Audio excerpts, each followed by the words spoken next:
Tired of accidentally scrolling past a reel you loved and never being able to find it again? First, open the Facebook app on your phone.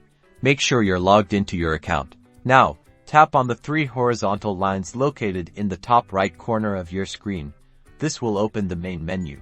Scroll down until you find Settings and Privacy. Tap on it to expand the menu. In the expanded menu, tap on Settings. This will take you to your account settings page. At the top of the settings page, you'll see a search bar. Tap on it. Type Activity Log into the search bar. Then, tap on Activity Log when it appears in the search results. On the Activity Log page, you'll see a Filters button at the top. Tap on it. In the Filters menu, tap on Categories. Scroll through the list and find Reels you've watched. Tap on Reels you've watched. This will filter your activity log to show only the reels you've recently viewed. And there you have it, a list of all the reels you've watched recently. Now you can easily find those games you accidentally scrolled past.